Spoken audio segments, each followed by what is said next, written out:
What's up, y'all? Welcome to The Stack. I'm Alex. Sup? I'm Justin. I'm Sup? Pete. Sup? Okay. Sup. Sup? Bud. E.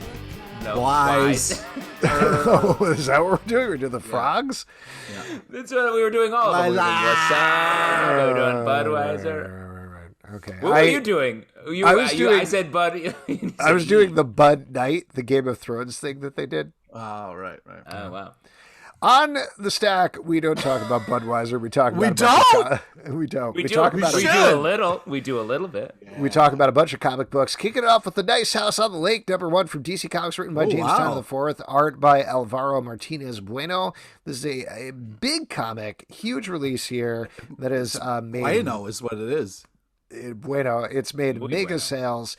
I'll tell you what. Tell us what. I didn't know much going into this book other than I like the team that was on it. It is 100% not what I expected for the book. I thought it was going to be like a Cabin in the Woods style horror movie with hillbillies and whatever, just based on the title. It is not that. It is something much more. And not only did I love this book, but as a little corollary to it, I think there's at least a little bit of it is James Tynion trying to get his Jonathan Hickman on. Ooh. Interesting. Watch what do you your mean by mouth. that? Don't sully Tynion. So he's got the text boxes explaining stuff. He's got the text pages. He's got heady sci-fi ideas in there, but it has James Tynion's way of really grounding it emotionally with these characters, with these high stakes scenarios. Someone puts a little text box on there, and then you're like, "Oh, look what you're doing! You're copying somebody else. Come on." Yes, I will say the design, not copying, inspired by the design and the iconography. I didn't catch it before, but I do think it reminds me of some of the Hickman stuff. But I didn't think that reading this. I just thought this was a great, super thorough, new story. James Tynion IV is just all of his work lately, I feel we've been sort of like crushing it on this podcast for sure. Like Department of Truth, one of the best books on the stands right now. And this is just like another doorway into this great, interesting story world.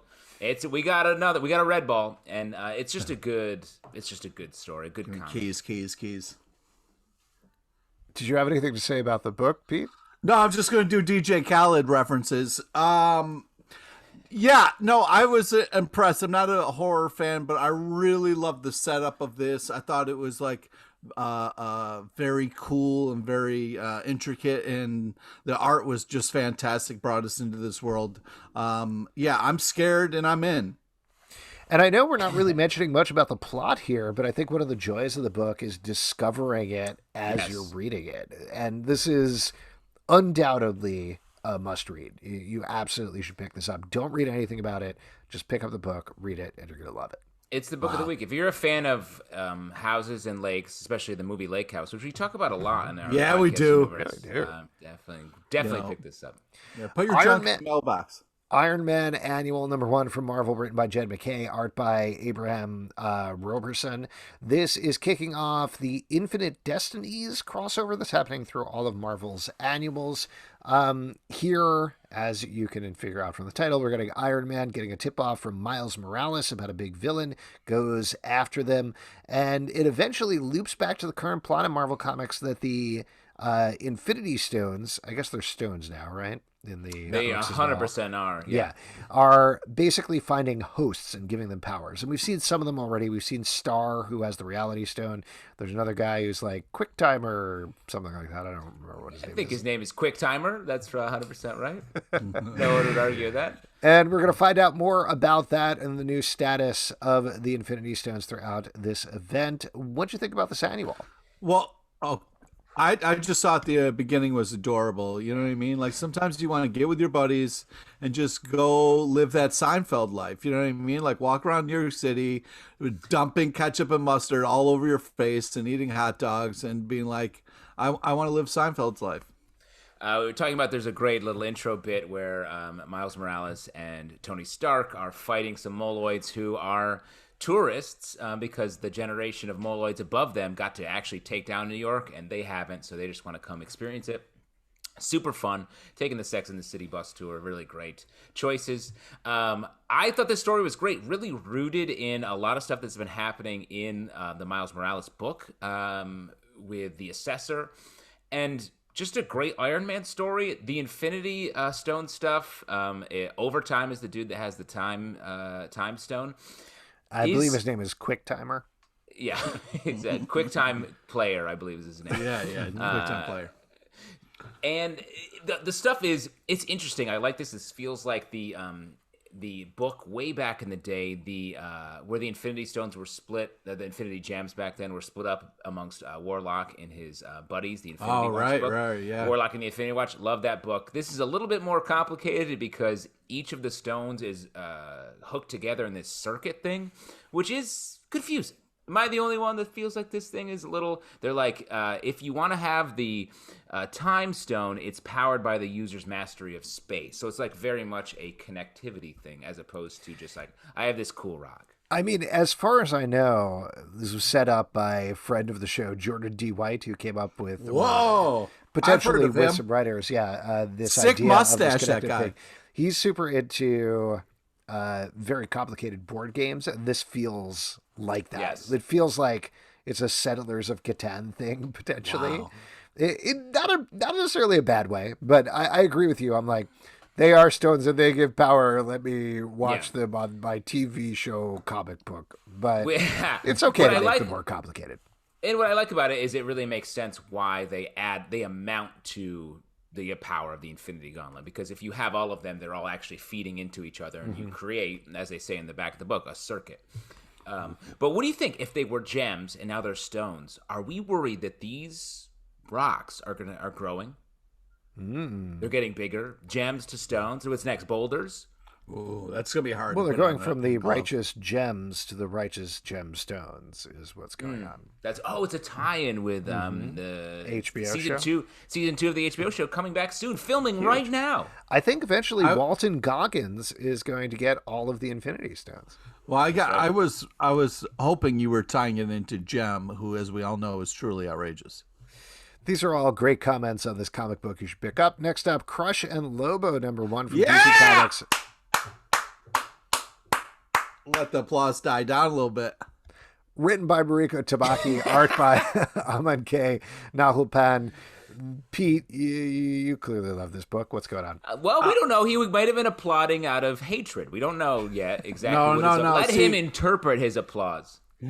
I'm very excited. This is a fun new way to kind of come at Lobo, where Lobo still gets to be the kind of like evil, crazy Lobo that we know and love, but having Crush kind of be the kind of in here is very interesting to see their kind of relationship. And just to be clear, if you haven't read the book, Crush is the sea turtle from Finding Nemo. Go ahead, Pete. Well, no, don't give people wrong information. Crush is the orange soda. Go ahead, Pete. Nope, still not. That's true, but not one of those. One of those has to be right. I think that's right. I didn't read the book, but go ahead. You should. We're doing a podcast about the book, so we should. If you want to take some time and read it, that's fine. Okay. Crush is Lobo's daughter. Yes. Thank you. And Thank you. I actually like this book as well. Fun character. We're getting some Deadpool-style meta-commentary throughout the book. Right. And it's a great sequence where you're like, oh, Crush is going to be like Lobo, but younger, a little bit more, I guess, more reckless in a way. But then we get these great sweet moments where Crush is trying to really connect with her girlfriend and sort of blows it, and really great. Yeah, blows it. I really like that. Yeah, I really like the way they kind of like showed Crush, like after she saved a day so quickly being so awkward and ruining the day. It was a real kind of fun way to show a character without kind of like telling. I really thought this was a solid first issue and kind of like intro into this kind of new world we're going to be exploring with both of them. My absolute favorite part of the book is when Crush said, "Hey, little dude, you want to follow the Great North Atlantic Current and find your friend?" Alex got the Finding Nemo quotes on lock. Does not even need to look it up. This guy loves Nemo. I've been to the seas at Epcot Center many times. Disney Flex. They have a Crush experience where you can interact with Crush, an animated Crush. It's amazing. I don't know how they do it. Everyone's favorite character from the Finding Nemo, the very calm turtle. Yeah! This is a very good book. I enjoyed it a lot. Let's move on and talk about The Amazing Spider-Man number... All three of us liked it! Stop shouting. The Amazing Spider-Man number 67 from Marvel, written by Nick Spencer, art by Marcelo Ferreira and Carlos Gómez. In this issue, we are picking up on some long-forgotten plot threads from the Spider-Man mythos, specifically that Spider-Man's parents came back, but they were robots, and they were created by the Chameleon, among other things. I'll tell you what, this title is still a little all over the place in terms of the things that are going on. There's a lot happening here. But the main things with the Chameleon and Spider-Man's sister, where she, and this is a big spoiler for the book, but she is trying to find out from the Chameleon, am I also fake? Did you also create me like you created Spider-Man's fake parents? Is great. I love revisiting this plot line that everybody kind of hates and kind of forgotten about, and making it very emotionally grounded in what's currently going on in the Spider-Man books. I agree. I like this. It's poking at areas of the Spider-Man universe that aren't super well-loved or haven't been in the past. So I like trying to scrape out these interesting characters and pieces and seeing what comes of it. Silver Sable popping in.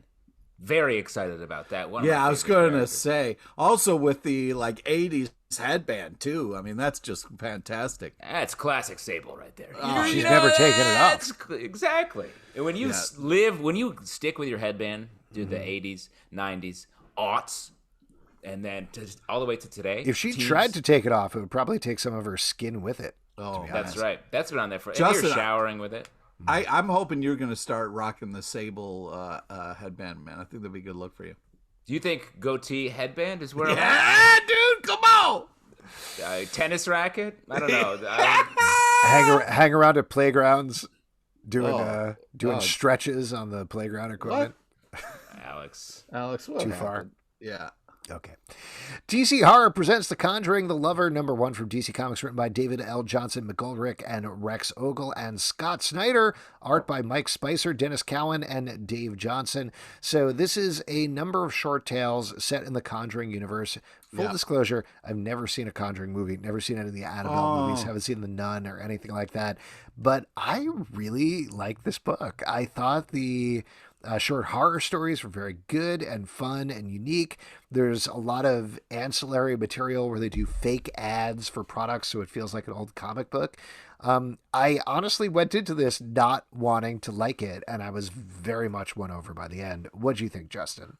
I like this as well. I also am not a big Conjuring verse dude, so this was sort of a real walk into it, but I really like the detail that they put into it, and they were able to sort of start I don't know how connected it is to the rest of the world, but the point they started at and really work outward from there, I really liked. I also didn't see The Nun, but I saw Sister Act 1 and 2. But yeah, Back in the Habit. Yeah, exactly. But one of the great sequel titles of all time. I agree. I think that, if you like Conjuring, you'll like this book. Thanks, Pete. Well, there you go. It's true. North Force #0 from Image Comics by Erik Larsen. This is taking Savage Dragon, seeing if he wants to join together with the Savage Dragonverse preeminent Canadian superhero team. This is fine. What'd you guys think about this? Now, to just lay a little groundwork, Savage Dragon has been going on for our entire lives, essentially. Right. Yes. Yeah. Still going. The amount of groundwork that's been laid by Erik Larsen is wild, and this book looks and feels like a classic comic book, like a Silver Age comic, and so that's nice. But this book is Savage Dragon joins North Force, and they fight some people, some rock dudes, fun. And then they're like, all right, we're going to go into space. And Savage Dragon's like, I can't. I have kids. And they're like, well, you shouldn't be on this team at all. Why are you even here? Why is this a comic book? Is essentially what they say at the end of the book. And I was like, what is this? My favorite part is when Erik Larsen is basically speaking to the diehard fans of Savage Dragon who are asking, why didn't North Force come to all of these other things that happened if they're this national team that protects all of Canada? And they just run down like 30 different things that happened over Savage Dragon. And they're like, nope, we were fighting some B-men. Nope, we were doing this other thing. Nope, we were busy there. Where it's like, all right, you don't actually need to do any of this. This is fine. Nobody is asking these questions. Maybe some people are. I don't know. The way they were like, Freak Force was there. And I was like, right, I remember all these things. But I don't remember them very well. It's a 0 issue, so you don't have to pick it up. But the breakdowns of the character in the back are fun. They sure are. Cool.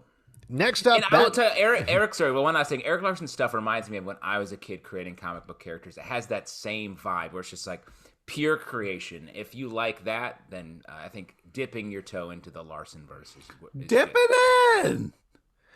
Batman Fortnite 0 point number 4 from DC Comics. Concept by Alex. Donald Mustard. Written by Christos, Gage. Art by Reilly Brown.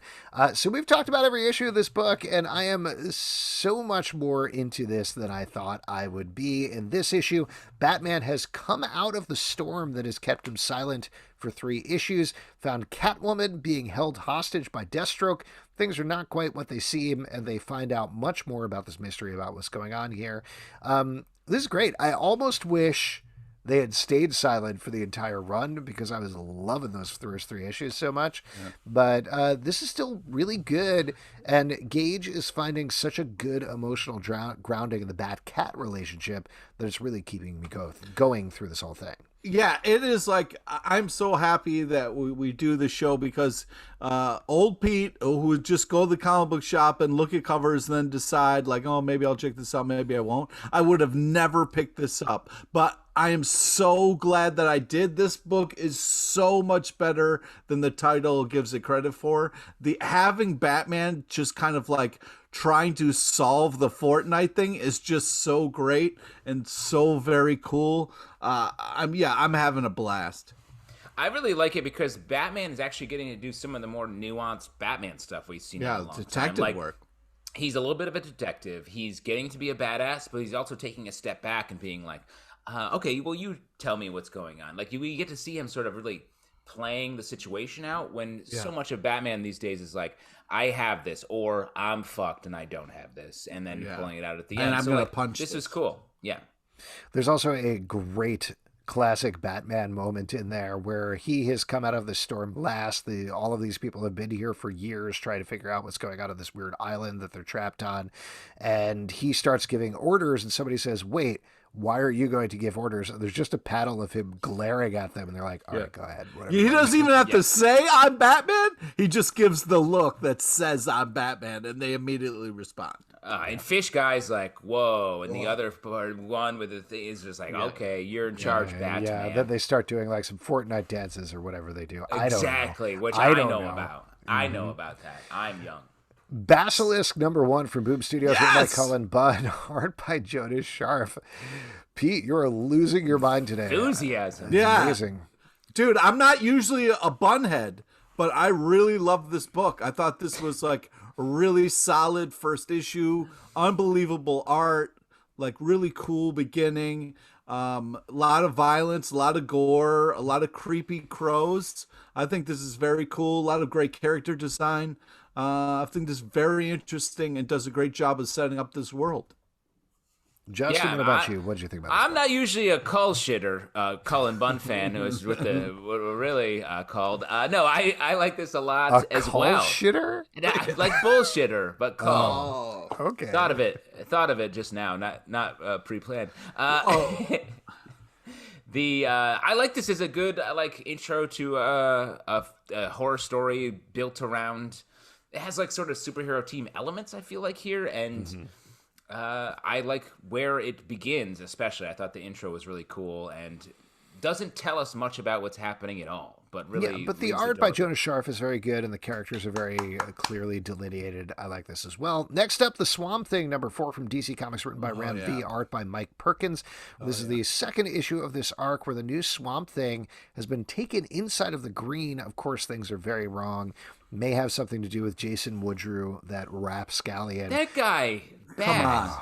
Man. When it comes to trees, This is so good. I know I said this the last issue, but did. it really struck me again this issue that this feels like DC's response to Immortal Hulk. There's a lot of crazy, over-the-top designs and horror elements going on here. At the same time, Ram V is really digging into the history of Swamp Thing in a very specific way in this issue. We get flashbacks of classic Swamp Thing comics. This is really, really good. And of course, Mike Perkins' art is fantastic as well, particularly the big, wild, over-the-top creatures that he's drawing. I'm really becoming a V head here. This issue, it really grabbed my attention. I've been like, oh, this is really cool. I like this new introduction of Swamp Thing, but this really clicked in for me. I thought this was really fun and a great use of Ivy. Really fantastic last page reveal, and can't say enough about the art and the panel design. Very creative, really well done. I'm super on board now. I agree. I like this a lot. I like the way we're getting old Swamp Thing sort of sadly being stuck there, and then it happens to be a memory from the Green. Like, all that stuff really feels like they're building a mythology that I really like. Reminds me of early Starman, one of my favorite books from DC from back in the day. Yeah, I'm really becoming a Ram shitter, I gotta say. Yeah, shit Rams! That makes sense. Mm-hmm. Rick and Morty, Rick's New Hat, #1 from Oni Press, written by Alex Fire, art by Fred C. Stressing. In this book, Rick gets a new hat. Yep. Yes, very fun. Love Band-Aid Planet. I feel like I could go to Band-Aid Planet.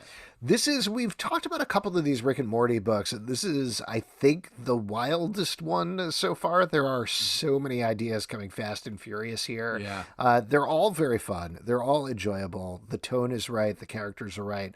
But it definitely feels almost like reading a fever dream in a certain way, which I liked. I enjoyed it at the end of the day. Shout out to the writer Alex, who we had on the show during pandemic, probably like about a year ago or 9 months ago. Yeah, I really enjoyed this. I think it really just feels like it is the cartoon just put on a comic.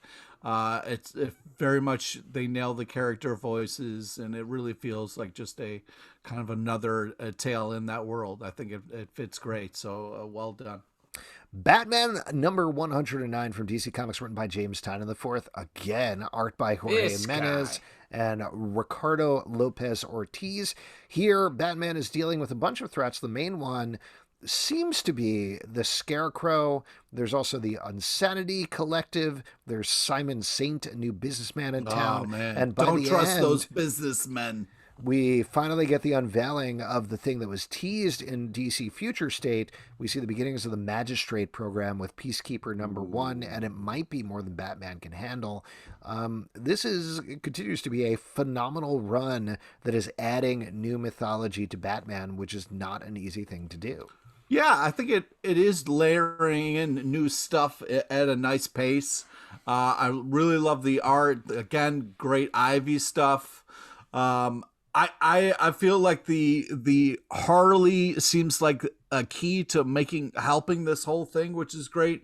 And I like the evil cyborg that cop that trying to arrest Batman, and the Ghostmaker, like, in here has been a nice kind of like fun different thing from Batman's past that comes back. And I also really love the art style for the Ghostmaker backup story. So yeah, I thought this was a great book. It's very funny to me that Ghostmaker is being set up as like Batman with little brother energy. Yeah, like, right. Being like, I have a dinosaur too, and it's like a little bit bigger. Like, come on. That's really fun, and the sort of pissing contest that's going on between them. That's something we haven't seen before, despite the fact that we have like the Robin Batman dynamic. So it is like James Tynion is so good at like finding the little slivers of the Batman mythology that hasn't been covered before, and doing a great job. And I love the Batman Future State stuff and the fact that they're actually incorporating it into the universe. Yes. It's very cool. Next up, The Invincible Red Sonja #2 from Dynamite, written by Jamie Palmiotti and Amanda Connor, art by Moritat. In this, Red Sonja is doing her Red Sonja thing, protecting a princess so that she can make it to her wedding day. Things go, of course, wildly wrong. Oh, as weddings people are so attack. stressful. But this is, and I say this in the best way, exactly what you would expect from a Jimmy Palmiotti, Amanda Connor, Moritat, Red Sonja book. It delivers on that promise with big action, a little bit of titillation going on there as well. But it's fun. It's enjoyable to read. It's a good adventure, and I'm really into this book. Yeah, I love it when Alex slips into titillation voice. That's when I know wherever. It's so creepy. Southern gentleman titillation. No, don't say gentleman. There's nothing gentlemanly about his voice. Southern gentleman. Oh my God, you're a creep show. Get back to your van. I feel like this is just kind of like a perfect balance of like, oh, we'll give you a little bit of TNA, but that's not what this is about. I'm really glad it's very character driven and focuses on the adventures. I think they do a great job in this book of kind of like balancing the story and the art in a kind of a fun way where they're in on it. So yeah, and it's got a nice sprinkle of humor, which you don't normally get in a Sonja book. So yeah, I think this is fun. They're a good match for this book. The Moritat art is so good. Yes. Like, it really gives it the right tone, and I agree, this is a fun story. I'm excited to see where it goes. Next up, Green Lantern number 3 from DC Comics, written by Jeffrey Thorne, art by Tom Rainey and Marco Santucci.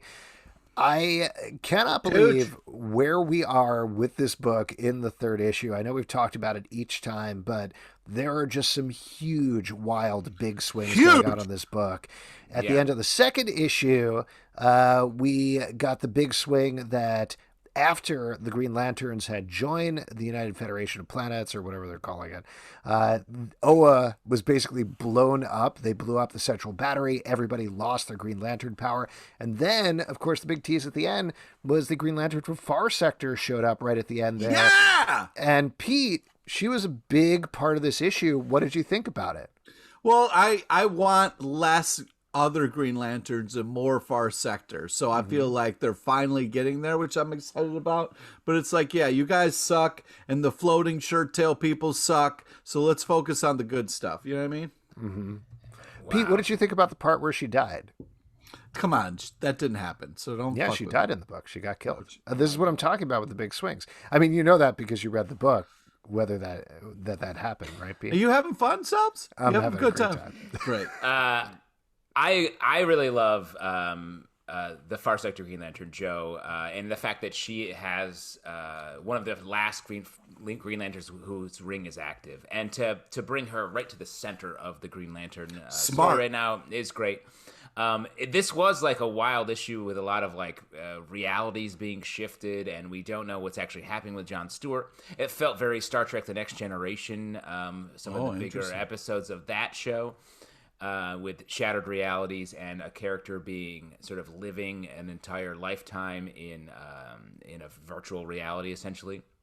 And to Green Lantern, I feel like in the DC universe has been sort of off to the side for a while. It hasn't really been doing it ever since they introduced the spectrum of different lanterns. We haven't seen a lot of big swings there. So to your point, Alex, to see this really being like, no, let's shatter everything and have all these different Green Lanterns having to fight their way back to prominence. Love it.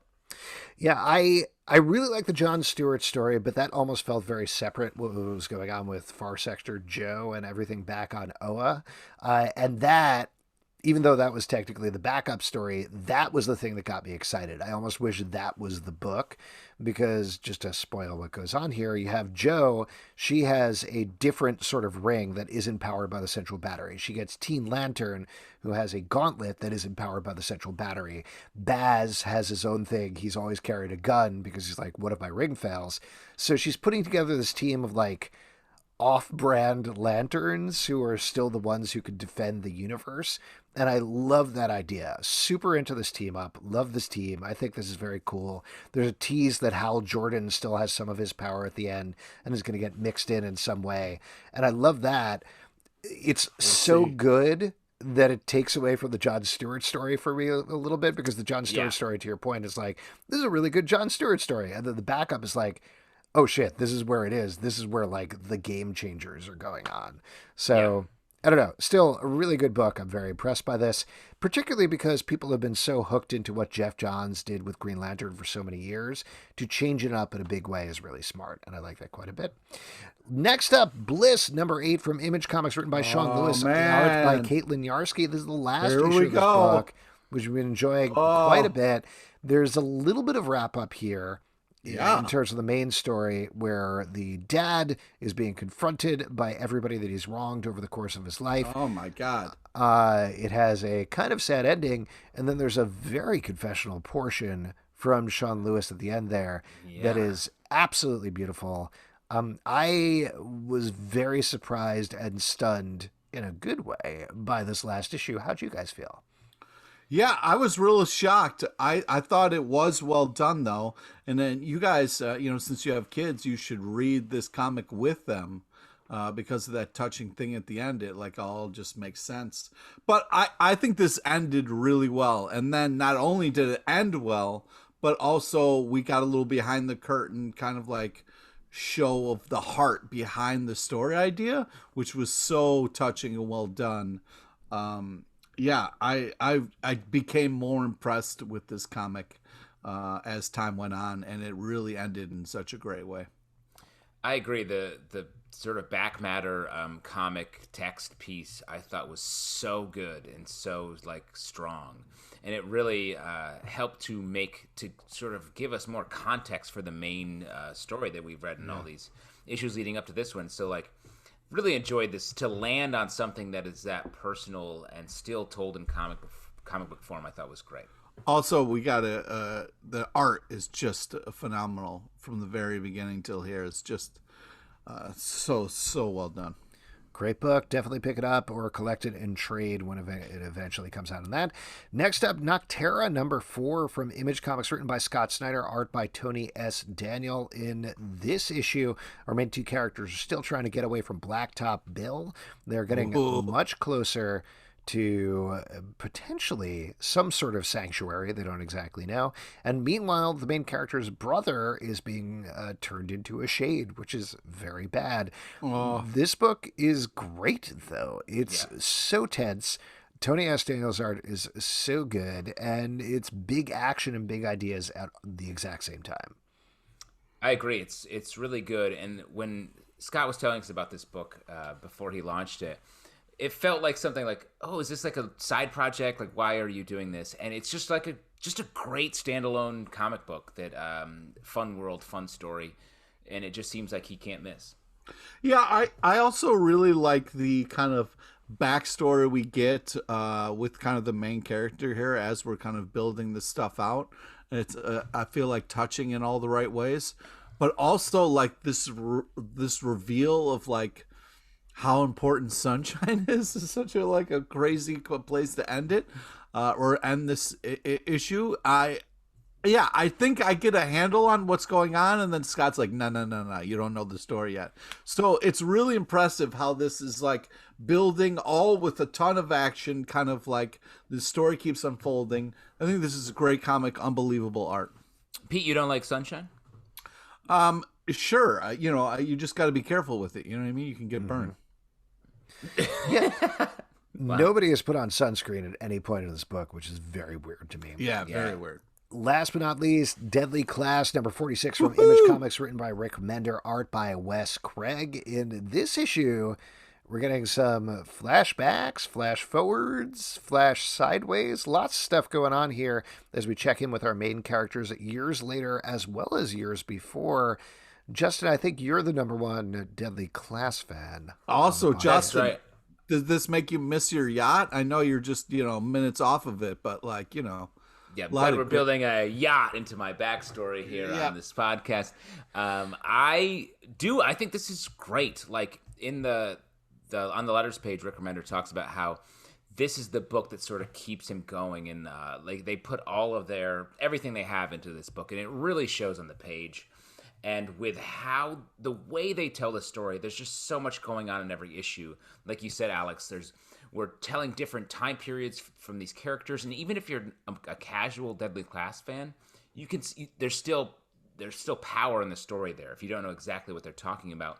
And then the last sequence here is horrifying, and our main characters are monsters, but it's them getting revenge for something that they do set up in this issue as well as in other issues. Like, it's just really great storytelling, and the Wes Craig art is great. And they still have time to talk about music, which seems to be at the very core of this. Yes.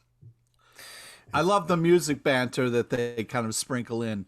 But yeah, I couldn't agree more with you, Justin. I love the art style and the just kind of Rick Remender, like, violence. No character is too precious.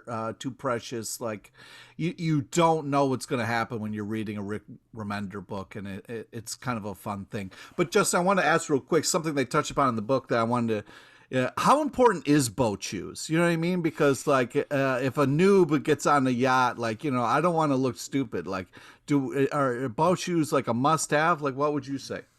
Anybody on a boat should just have no shoes.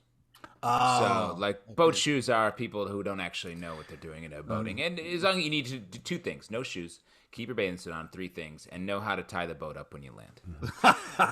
Pete, I'm a little bit of a noob when it comes to this stuff. Are boat shoes little shoes that look like boats, or are they shoes you wear on a boat? Yeah, there's special white people shoes that white rich people buy, that, you know, so that when they go yachting, that's like they don't get the deck or whatever messy or something like that. No, because I saw Alex walk out of a shoe store with 2 jet skis on his feet, and he just stepped on the water and went. Woo! Yeah, it was pretty cool. It was fun stuff. And if you'd like to support my jet ski shoe habit, patreon.com/comic book club. Also, we do a live show every Tuesday night at 7 p.m. to Crowdcast and YouTube. Come hang out. We would love to chat with you about boat shoes or whatever you want to talk about. I mean, or maybe other stuff. We should be clear. Not all the money goes to his boat habit. You know, some of it goes to my 95% top. Yeah, but some of it goes to our candy habit too. So it's not all.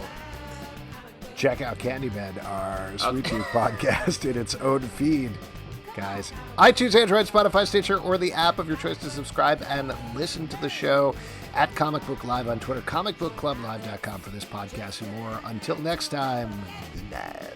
Shout out to the bunheads out there. That blows your mind with that comic sense.